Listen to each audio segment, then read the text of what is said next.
Tu as une seule opportunité de bien communiquer tes attentes salariales en entrevue, et c'est maintenant. Now? Yes. En effet, les recruteurs vont te questionner sur tes attentes salariales dès ton premier entretien avec eux, c'est-à-dire au téléphone ou par vidéoconférence, et tu n'auras pas l'occasion de retraiter du sujet jusqu'à la toute fin du processus, c'est-à-dire au dépôt de l'offre. Ça pourra être ardu de devoir renégocier à ce moment clé. Voici donc 9 astuces pour communiquer ce que tu mérites réellement comme rémunération. De plus en plus, les pré-entrevues sont réalisées par appel vidéo et vont être prévues à l'avance. Lorsque tu reçois un bon vieil appel téléphonique, qu'est-ce que je fais? Mais raccroche! Mon premier conseil va être de raccrocher, autrement dit, tu recédules avec le recruteur l'entrevue pour plus tard dans la journée. Tu vas ainsi pouvoir préparer la fameuse question des attentes salariales. Ce ne sera pas mal vu, au contraire, c'est quelque chose avec lequel les recruteurs sont habitués. Ça fait partie de leur quotidien de devoir dealer avec un candidat qui ne peut pas recevoir leur appel dans l'immédiat. Vise-les que tu vas raccroche-leur pas, d'aller monnaie, pas une bonne idée. À cette étape très importante qui est la question des attentes salariales, je te déconseille d'utiliser la formulation que les autres candidats vont très souvent utiliser, qui va être « je vais me conformer aux échelles salariales en place ou au budget ». On va éviter la question de se dire « je peux rentrer à peu près à n'importe quel salaire, tout ce que je veux, c'est une job ». All I want is another chance.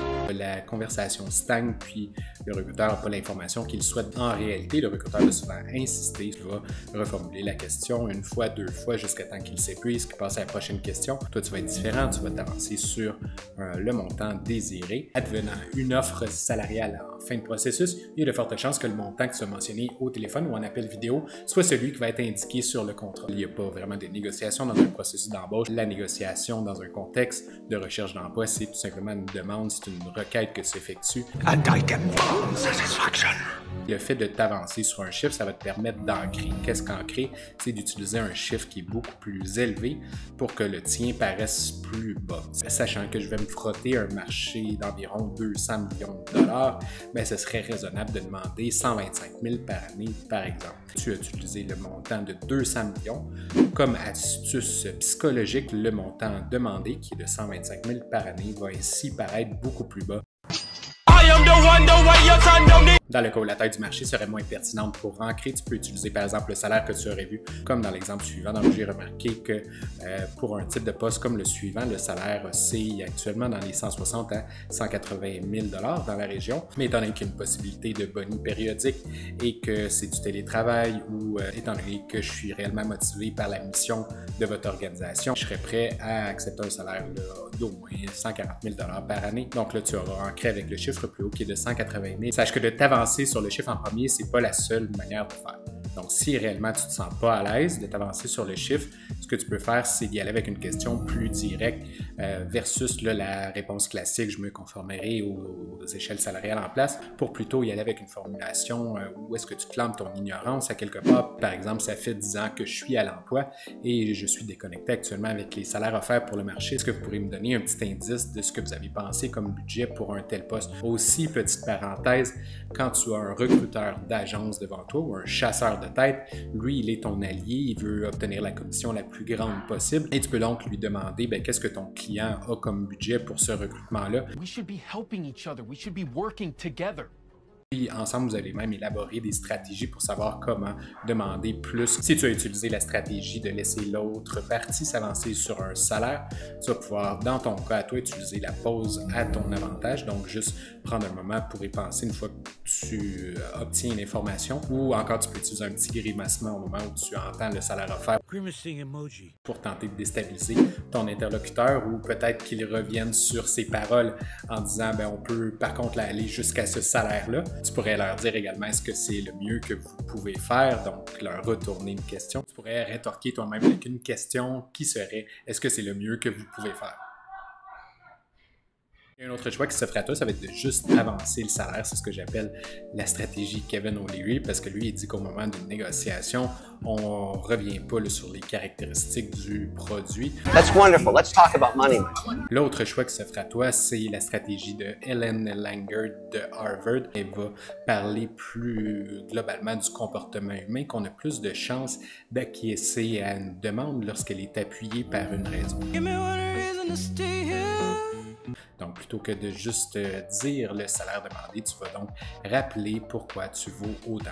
Je te donne un exemple de choses que tu pourrais dire pour appuyer ta requête salariale avec une raison. Donc, étant très expérimenté avec les responsabilités qui consistent en ABC, il serait légitime d'obtenir au moins 150 000 $. Je te dis de te commettre sur un chiffre, ça va te permettre de prendre le contrôle de l'échange au point de vue du salaire.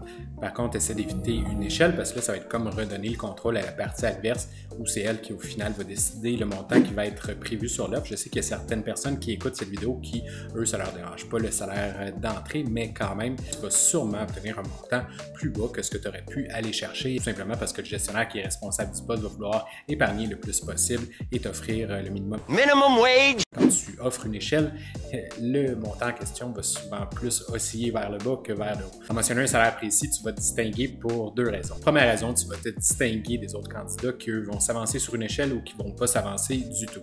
Deuxième raison, tu vas te positionner dans le plus haut de ta propre échelle. Par exemple, si tu allais mentionner entre 100 et 120 000 par année, ben là, tu pourrais t'avancer avec un salaire de 115 000 par année. J'aimerais obtenir au moins 112 000, au moins 115 000. Après ça, tu fais une pause, tu évalues la réaction de la partie adverse. $1 million. Je ne peux pas offrir de conseils financiers, mais de façon générale, il est assez judicieux de demander 5 à 10 % plus haut du salaire que tu désires réellement. 5 % si ton salaire est plus bas que 75 000 par année et 10 % s'il est supérieur à 75 000. La raison, c'est que changer d'emploi, c'est l'une des meilleures façons d'ajuster ton salaire au coût de la vie parce que souvent, les augmentations salariales qui sont prévues dans les évaluations du rendement ne suffisent pas. Sure, tell me about it. Une augmentation salariale normale en entreprise oscille dans le 1 à 3 %, ce qui est ridiculement bas. C'est pour ça qu'on utilise la recherche d'emploi comme levier pour fructifier notre salaire. Les augmentations annuelles qui s'en viennent vont être basées sur un montant plus haut. Chaque saut d'emploi devient ultra stratégique pour toi. Ne t'avance jamais sur le salaire actuel parce que là, ça va être plus difficile d'obtenir une hausse. Ils vont comparer le montant que tu gagnes présentement à celui qui est demandé et ça va être plus difficile pour toi d'aller chercher 10 ou 15 % par exemple. Tu vas juste être limité à une hausse de 3, peut-être 5 %. Tout ce que tu veux communiquer, c'est tes attentes salariales. La réaction la plus fréquente quand tu proposes un salaire qui est au-delà de l'échelle salariale, c'est que le recruteur va être plus transparent sur ce qui est réellement offert. Si tu veux la jouer de façon plus conservatrice, tout à fait correct, c'est ton choix au final. Ça dépend de ton niveau de confiance et de la quantité d'options que tu as. Plus tu as d'options, plus tu vas être à l'aise à répondre à la question des attentes salariales. Salary desire. Fais très attention de toujours parler en termes annuels lorsque tu négocies un salaire. Pourquoi? C'est parce qu'une semaine de travail peut varier de 35 heures, 37,5 heures, parfois 40 heures. Et là, tu vas laisser un bon montant sur la table si jamais tu as décidé de négocier avec un taux horaire. Au moment de passer des entrevues, tu dois continuer activement à aller chercher d'autres entrevues. Ça devient hyper stratégique à ce moment-ci de ne pas t'asseoir sur tes lauriers. Ce qu'on veut ici, c'est aller chercher d'autres options. Pour être en mesure de comparer, et on peut comparer seulement si on est capable de synchroniser plusieurs processus l'un avec l'autre pour faire tomber le moment de l'offre à peu près au même moment.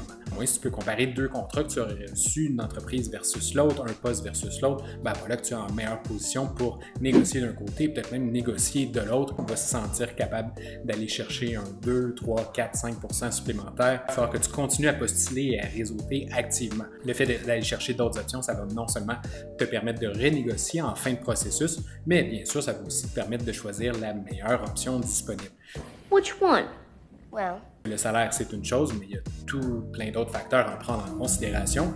Donc, d'autres conditions salariales, mais aussi les avantages sociaux et bien sûr, tout ce qui est non pécunier, donc le boss, l'équipe, la mission de l'entreprise. Je t'indiquais en début de vidéo qu'il y a un seul bon moment pour communiquer ses attentes salariales et c'est quand la question va venir. C'est pas nécessairement vrai. Comme tu sais maintenant, il y a la possibilité de renégocier le salaire à la toute fin du processus au moment du dépôt de l'offre, mais disons que c'est vraiment pas l'idéal. Renegotiating.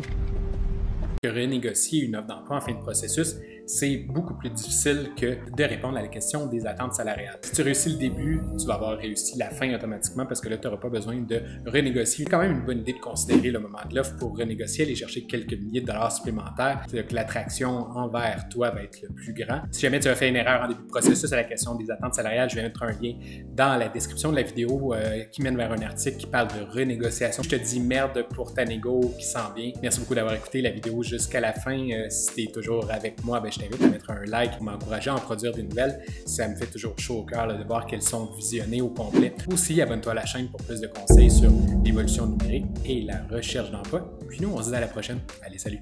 Et prends ton courage à deux mains.